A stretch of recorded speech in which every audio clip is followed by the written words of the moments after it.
All right. Hello, everyone. I'm Chris McMillon. This is Autonomy Season 1. I'm here with Nathan Lee Miller. Nathan, how are you today? You almost got it. I'm Nathan Lee Miller Foster here, and I'm good. I'm oddly agitated, but not in a bad way. It's I don't know. I've got a lot of energy, and I'm not quite sure where I'm supposed to direct it. How's that for an answer? I have a suggestion. Your energy is to be directed at talking to me about invigorating, interesting topics. How's that? Yeah. So I can go with that. we're all curious. You've taken a bit of time off from Autonomy Season 1. You have been missed. How's the book coming along? It's coming along. I was advised by a mentor of mine to set aside, I inquired, what I should do about this conundrum of writing this what will prove to be one of my life's works. He said to me, just set aside 10 days in April. This is back in like February or whatever.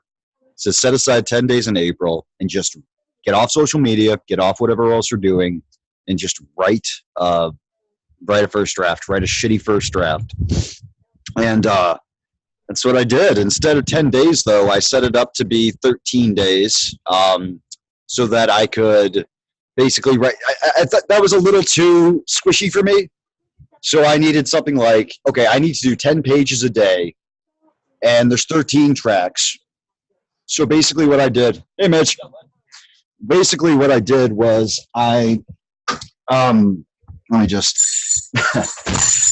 basically what I did was I wrote 10 pages every day for 13 days in a row. And on each, just for people watching, what I'm working on is a holy text derived from the rearrangement of a modern rock album. So basically, there's a lot going on with this, but I basically was able to make it through 10 pages each day. The first day I listened to the entire album, then I did, multiple listenings of each song and going crazy. You'd be surprised how quickly a song can, well, anyways, it wasn't that bad, but there was some of that in there. But wait till you get to the part where you're trying to write like 10 pages on a 1-minute guitar piece that's only guitar. And yeah, that's Aeon Blue Apocalypse. But anyways, so I think that kind of catches you up with what I've been up to. I wrote 10 pages for 13 songs, and then I listened to the album again to bookend it like that. And it hasn't been translated into the computer or anything. It's just 10 pages of solid raw paper on pencil, and that's where we're starting. And my mentor was right. I hate the thing, but I needed to see where I stood with the material and where I have more knowledge to gain and more cohesion to express the individual points made. But most of all, what I need to do is really solidify what the purpose of this book is trying to do. I mean, it's all good and fine to say that I want to create some kind of like universal humanist spiritual text that is indefilable. You can't fuck with it. Yeah. It's solid. Yeah. It's solid. And it has all of the necessary spiritual traditions from the mystery schools and whatever essences distilled down that need to be prepared. There might even, like in my head, there's like the profane, and then there's the people who are esoteric. And it's nothing. It's just like sex when we're all like, haha, hey Chris, boobies. Let's, we think it's like this one thing, and then you have sex finally, and you're like, whoa, I was unprepared for that. Yeah. So it's it's a similar idea with esoterics and exoterics. I've barely begun my journey, but when you look into like the actual metamorphosizing of one's eternal soul, you're not going to be playing with Cracker Jacks there. That's not something you can just put on the outside. That it's going to fuck with you. It's going to change who you are, as it should, but that's not a stable, a status quo kind of emotion. And it's also not external necessarily at first. It's something that's much more difficult, We're returning from whence we came in a way. Go ahead. I forgot. What's the album you're analyzing? Which one is it? You told me, but I've forgotten. No worries. Remember, I'm not really so much analyzing it or overthinking or overanalyzing it, but that's a joke because those are lyrics from the album. Overthinking, overanalyzing separates the body from the mind.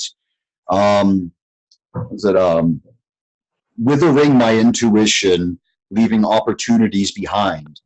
So those are some of the lyrics from the album itself.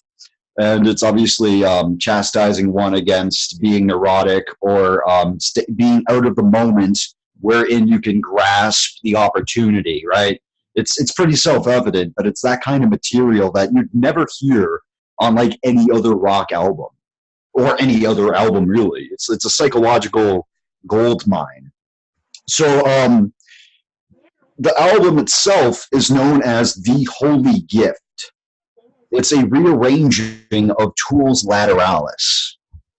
And there's all sorts of different ways you can break these things down, but that's basically Lateralis was released in May 2001. They won a Grammy for the 5th track on that album, which is the 3rd track on The Holy Gift, but on that album it's called Schism.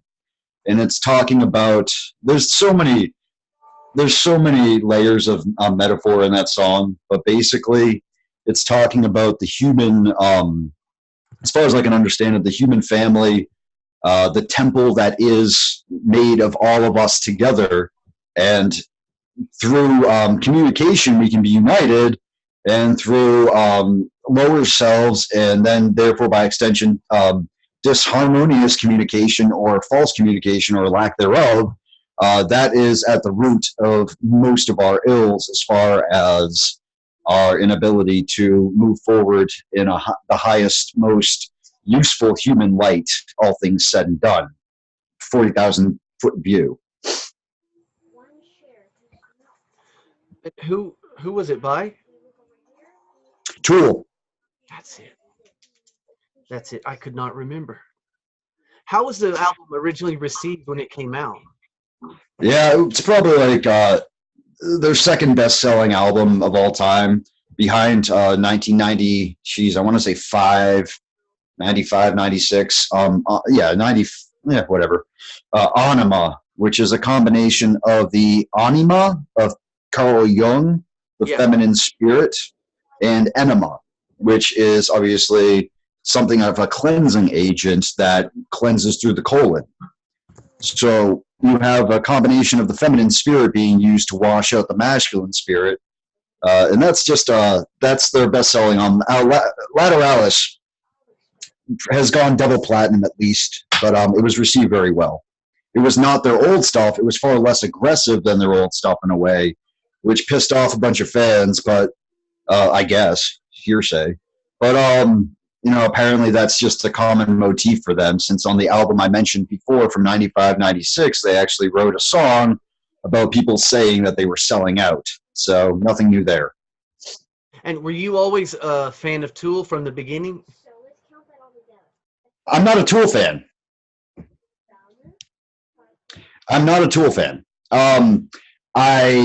Here's a complicated, here's something that's something very mystical and magical to do. I'm not a Tool fan. But when I was in high school, I had one band, all of their albums, and on my desk, I would put, I had a shrine, and it was to Tool. Yeah. I had no intention of doing it. I just resonated with them. I liked their artwork. I liked their attitude. I liked how weird they were. I'm a big fan of weird, both W-Y-R-D and W-E-I-R-D. And, because I like threes, also W-I-E-R-D. And that's going to be a musical reference that's going to be lost on 99% of the people who listen to this. It's okay. I got to do one of those. One of those at a time. So, I liked how weird they were, and I had the little shrine on my desk, and it was just their CDs kind of looking like a Stonehenge, you know? And so I had a shrine to them. I have more synchronicities than I could go into right now about Tool. and how much they kind of have woven into my DNA or I into theirs or vice versa, back and forth. Suffice to say that you're talking to a guy who's writing a book based on one of their albums and is utterly convinced that there's a message there, which they also make. They do a good job of, you know, there's this one song on the next album after that with a guy who thinks he's the savior and the messiah, you know, that old story. And he's basically like just freaking out in a hospital bed, being given orange slices and stuff like, or asking for orange slices. It's kind of a continuation of the character in Fayette de Awad, but now I'm just kind of getting too specific here. So Tool, I'm not a fan of, but I do like their music, and I like the occult, and I like how they tie into that. So I like them enough. Have you met them? Are they aware of the work that you're doing right now? Have you ever had any kind of association with them in person? Alex Gray is aware of this, and he gave me the nickname Imagine Nathan. So that was cool. When I told him I had taken some LSD, I was introduced to Alex Gray. Who is Alex Gray? Sure. Alex Gray is the artist who did the artwork for the album and a few of the videos. So, you know, he's not a member of the band, but he's a fifth of that at least. Or you could say there's some other people like Vince Bottrill who should be credited, or I forget the name of the guy right now, but he's credited on the package as helping with neurosistence. I've never seen this on any other rock album or album ever. He was credited with neurosistence. What do you think what do you think their reaction may be once the book comes out? How do you think it will be received? Right. Sorry, to directly answer that. I mean, they could be. Who knows, right? I mean, I talk with people that, you know, we're all connected. So I wouldn't be surprised if it's crossed at least half of the band's radar. There's several ways that this could go. I think that what's really at the heart of your question there is, do they think that this exists? Would they say that this is valid as an interpretation? And what I've gotten to over the years is it could be multiple things. It could be multiple ways, but it doesn't matter what they say. It doesn't matter what they think. It doesn't matter what they do. This is my understanding, and it's just like their albums didn't exist before they created them. If I create this book, it's there. If it can convince people, it's there. If it makes sense and it's reasonable and it's God hopes it's helpful, then, you know, I'm sure that at worst they think it's kind of fucking cool. Are they still going? Are they still doing gigs? Are they still together? Yeah, they are. What's interesting actually is that let's see if I can do this. No, I need a quieter place to do this. What's interesting is that there's a whole bunch of furor right now, more than there ever has been, about, get to take you through my apartment here, more furor than there ever has been about a new album being released. There's been a bunch of weird April Fool's things that they like to do. By the way, speaking of April Fools, my grandfather was initiated into Freemasonry on April 1st, 1952. But anyways, just sharing. What? It wasn't a joke, was it? Well, no, there's mine. October, 9th, 2017, I entered apprentice. But anyways, no, it's no laughing matter. So, sorry, to finish the idea, basically, they have been teasing out that they're going to be releasing an album soon. Yeah. And, huh? Oh, I was agreeing with you. Yeah. Oh, yeah. So, I mean, like, it's a famous thing by now. The last album was released in 2006, and so that would make it 13 years since they've done that. So like for years, it's been like, oh, Tool's going to release a new album. When's Tool going to, you know? And I think it's just, I think it's just something's very poetic about the fact that I have given zero fucks about it. You know, like got enough going on. You release an album, that's cool. I'll probably enjoy it, but it's not gonna, you know. Well, I don't know. I shouldn't say it's not going to change my life, saying that I'm writing a damn book about one of their albums. Have you seen them in concert then? So that was part of one of the. Yes, I have. A mercifully direct answer. Yes, I have. 2007. Yeah, I know. I know. I know. So yeah, I was going to see them at least in 2002, but it's not for right now's conversation. But basically, something happened where I had a very. This is the. I mentioned a Tool T-shirt and synchronicities earlier. Something happened where I literally lost the shirt off my back, and then ended up losing my virginity in a very interesting situation. I hope and that story in your book, Nathan. No, not maybe another book. There's a few books in me, at least 6. So basically, lose the virginity. She gets the tickets to the show, which is for the tour. That's for the album that has been rearranged that I'm writing about.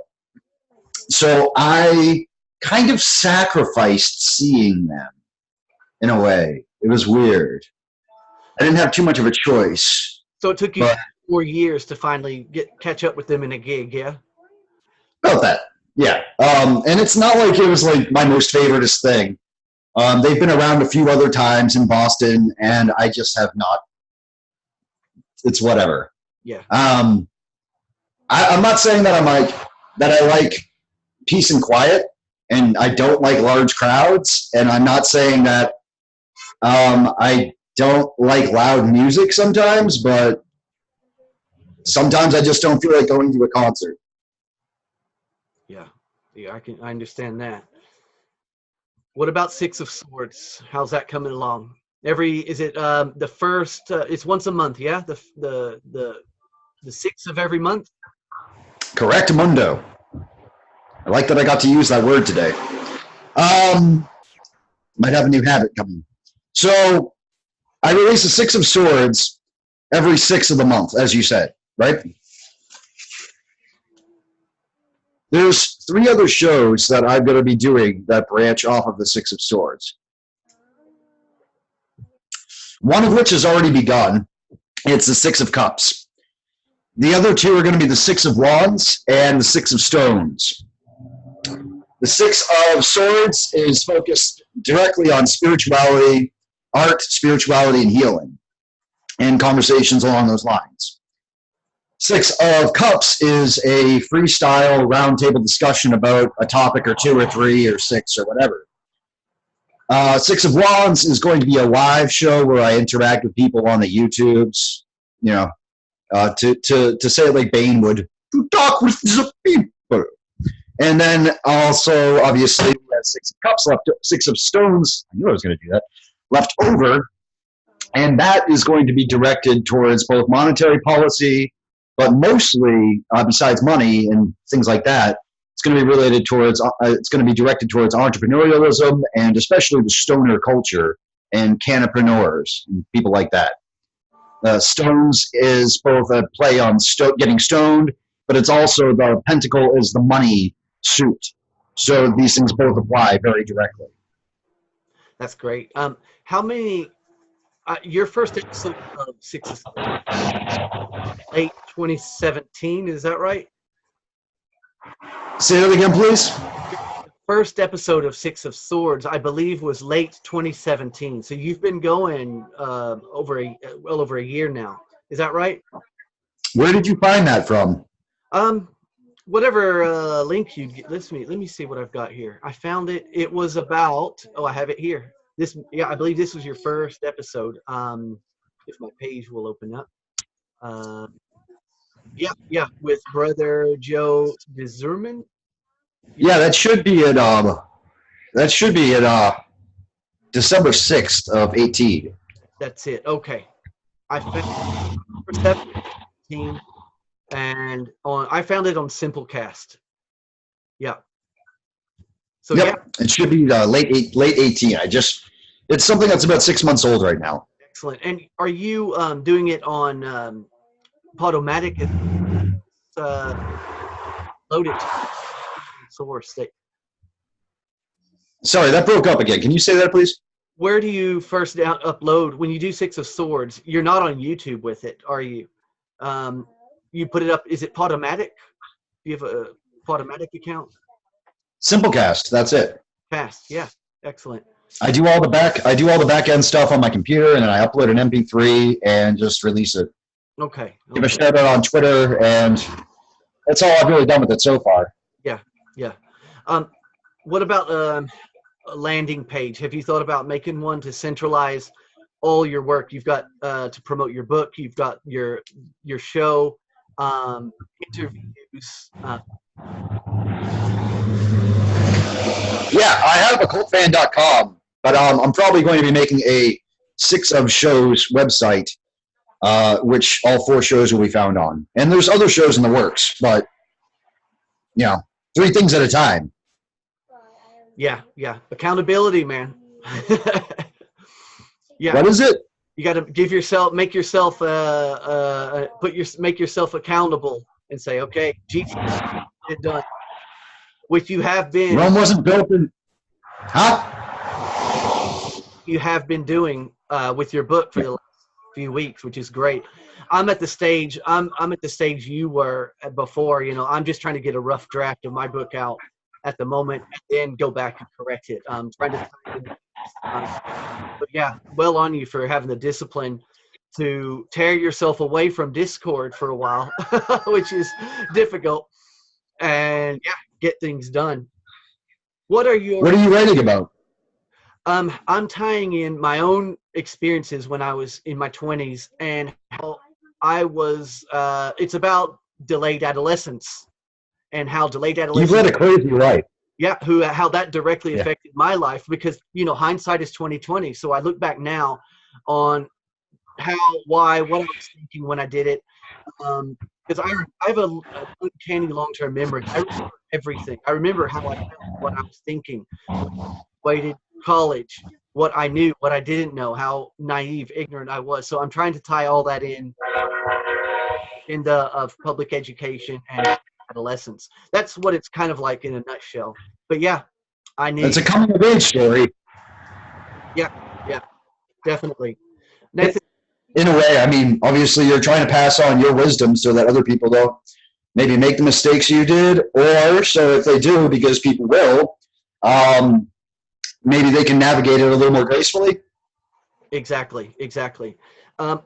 If I could go back in time, I don't think I would change a whole lot, other than I would find more of a balance of being productive and developing myself, and the experiences that I did have. I wouldn't want to, I met amazing people. I gained an incredible level of street wisdom during those years, but I didn't get anything done. Let's face it. I wasted a lot of time, which had I known that what I know now, I could have focused it on, building an estate, building my, career, and all of the above. I did nothing of the sort, but better late than never. But you were meant. Yeah. You were likely meant to take the path you were meant to take, is one of the ways I look at things. I definitely think so. What are your thoughts? My microphone. So what are your thoughts on reincarnation? Okay. Yes. That's my answer. Yes. No, I think we do reincarnate. I believe in the immortality of a part of our soul, and that goes back and gets reports back the experiences that the incarnation had in that human experience, and there is karma in a way, and yeah, I'm just a human like you, man. I don't really know, but that's what I believe. I seem to remember reading a book about, it's been a while. There have been serious studies on the topic. People interviewing kids who, as soon as they're able to talk, have clear memories of their previous lives, able to bring their families to this grave site saying, yeah, that was me. And as far as I know, these things have not been explained other than, of course, it can never scientifically, empirically be proven. But man, how do you explain these kind of things going on? It's a very interesting topic. That's how the Dalai Lama is chosen, of course. They have whatever kid that's supposed to be the next incarnation. They bring him to find out which tools the previous Dalai Lama had used and all of that stuff. And that's everything contains vibration because we are made out of tones and vibrations. God created the world with a vibration, a word, an intoned vowel sound. So by using that, extended logic or rhetoric or grammar, you're going to find that, everything, there we go, has a tone and a vibration to it. And these things can be,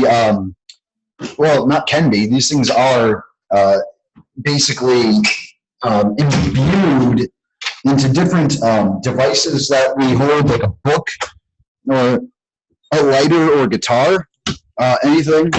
I'm just kind of thinking about stuff that I do. But everything carries a vibration in it. And that vibration is highly symbolic of the very state that we are created into. John vibes, right? There's something about, does this person have good vibes? It's not what you said, it's how you said it. It was the tone, which is, of course, referenced again. That's one of the secrets of the sword and the stone. It's the word and the tone. So basically, the child is picking up on some kind of vibratorological, response to the environment, which doesn't necessarily mean that he's the reincarnation. It means that this child happened to pick up on the right vibes. But part of the incarnatory process may just have to be something to do with being able to pick up the vibrations that has to do with memory. I mean, memory itself could just be a vibration. So I don't know if this is really answering your question, but there's a little bit further how I see things right now anyways. So I do think that we are eternal and that we do reincarnate and that people do exist who reach such a high level of awareness and consciousness and internal purity that they can actually ascend back into the higher realms, but they choose to stay, and these are what are known as, and to never enter that realm until all of humanity has been able to rise to that level, and those are what are known as Bodhisattvas. So,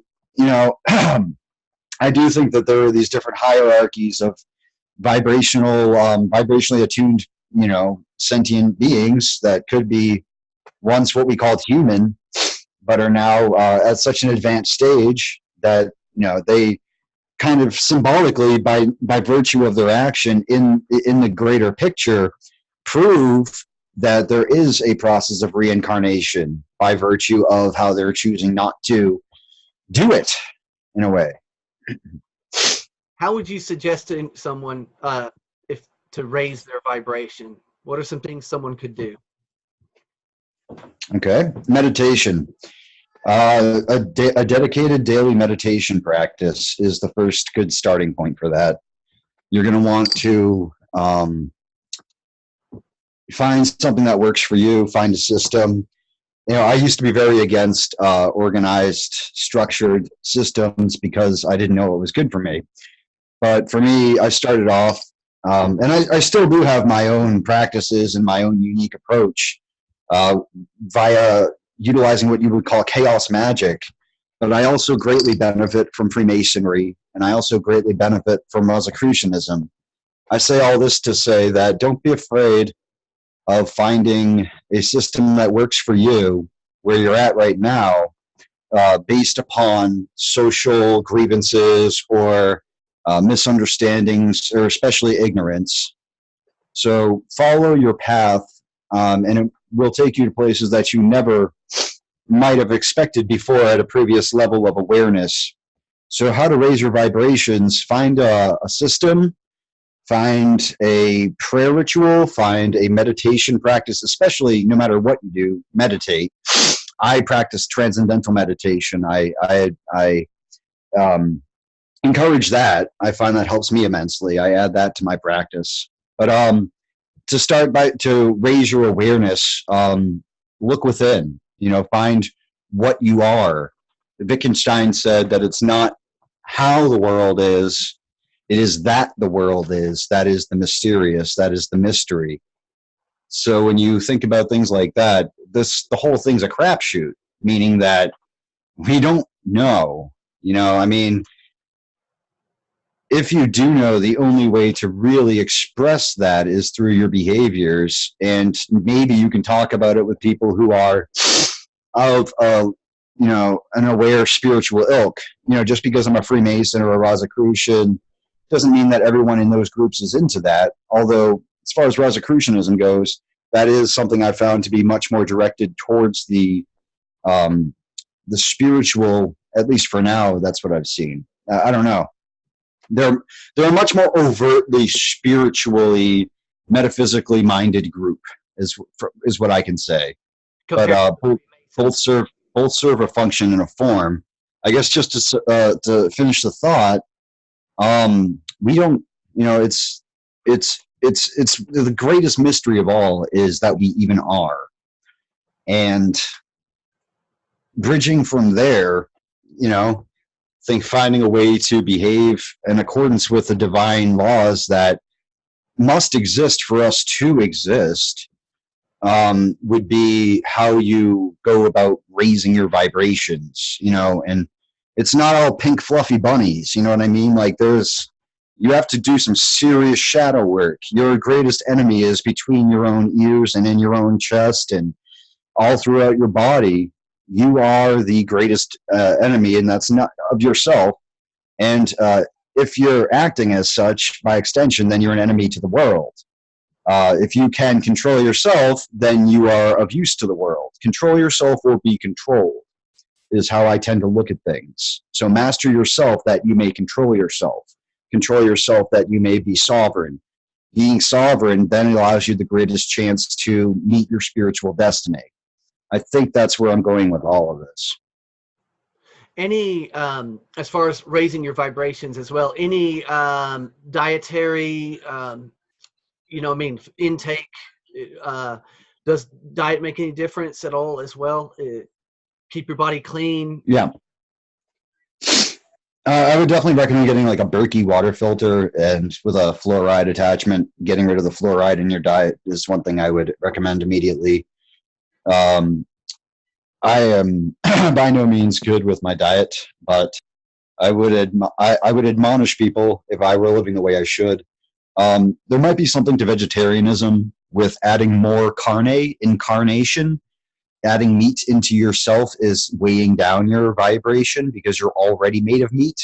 Things that eat meat can eat you too. So parasites that can eat humans do not exist in vegetables, But I'm not saying that you shouldn't eat meat. I'm just saying that's an idea that I find quite striking. That being said, your question was about diet or maybe other regimens. It's good exercise, good sleep, balanced diet, whatever that means for you. There might be something to that carnivore thing. There might not be. I don't know. Yeah. And avoiding GMOs, get the mercury out of your mouth. Yeah. Fluoride out of the water. Avoid monosodium glutamate by all means. These are measures we take. No refined sugar, no junk, pure body, man. But you're right. Meat, vegetarian, that's another debate. Either way, it's all good as long as it's clean. Whatever you're consuming, that's a base to start from. But definitely recommend for anyone. What about the fluoride? Does I've read passively. I haven't actually looked into it. It kind of calcifies the pineal gland. Do you know anything about that? Yeah, that's what they say. I don't know. I haven't cut open my head to check. Yeah, yeah. One of my minors in school. I have a triple minor and a triple major that I have for my bachelor's degree. One of them was neuroscience, so I've actually held the human brain in my hands. That was weird, but yeah, that was weird. Like, anyways, so yeah, I didn't have the wherewithal to check if there's any calcified pineal glands though. Yeah, but to your question, yes, it could. Sorry. No, I was just laughing at what you're saying. You know, to actually hold a brain in your hand. Yeah, that would be weird. I just have to ask, how did it? Yeah. I mean, was it soft and squishy? Was it harder than you? How did it feel? Yeah, it was like heavy Jello. Yeah, very good. Yeah, thick, heavy Jello, squishy. Nathan, yeah, I won't keep you much longer. Any thoughts on autonomy? How would you say autonomy's improved your skills in your life since it's begun? What skill would you say that you were most lacking in that you have improved the most on? Right now, where I'm at with autonomy, and by the way, when I was going to make a joke about how ever since I held a brain, even Richard's brain just doesn't quite wow me as much. Yeah. But anyways, no, that's obviously not necessarily directly true, since, good Lord, that man has put together some knowledge. But the autonomy course has helped me integrate, I'd say, the attitude of integrity into what I do, being on time for things, making sure I follow through with people. I mean, that was one of the most basic lessons, but that's one that I found that has really helped me kind of reorientate how I view things. The ability to give presentations like I did, that is underway. That helps. Reframing how I think about sales, that helps. I really like how it's you're letting them sell to you a problem they have, and you're just there to help fix it. The pearl aspect of my personality that's obviously so dynamically involved with trying to write a book that could help people in the most direct, pure possible manner, really appreciates reframing sales from being a four-letter word, sale, from being a four-letter word, into being a useful tool that I can implement in helping this world through whatever values and skill sets that I personally have to offer. I don't really have too much to say about the autonomy course right now. I will say there's a lot of different kinds of things that I can see him improving on as he goes forward. But this is only the beta course that we've been given the gift of having the access to. And I don't mean gift-free gift, but I mean that we've had the opportunity, which is, you can't really put a price on that. One hell of an opportunity. One hell of an opportunity. And I get to meet people like you and Pam and Deidre and, of course, Jordan and, Ariel and, Tim Pool and, lots of people that I'm just not mentioning, but, there's, a real quality of people who have come to this course. And I'd like to see that continue in the next season. I'd like to see even more special X-File X-Men cadets. I'd love to see that. Fringe type people. Maybe I think you could have a big say in that, Nathan. We'll see. I have to get running in about a minute. I would like it if we can continue this, if there's a little bit more you have. I feel like there's a little bit more, but I do have to be somewhere at noon. Yeah, absolutely. Well, yeah, we can follow up another time and make it a part 2. I have no problem with that. That'd be great. Okay. Well, that sounds good. I do have to run now. All right, Nathan. Thank you very much, sir. I'll talk to you soon. Chris, I got to say, every time we talk, I fucking love talking with you. I've enjoyed every single time that we've spent communicating like this. I appreciate it. I just wanted to say that. Cool. Thanks a lot, man. Appreciate it. Yes. All right. I hope you feel the same way. I do. Absolutely. Yeah. We'll arrange part 2. Okay. Excellent.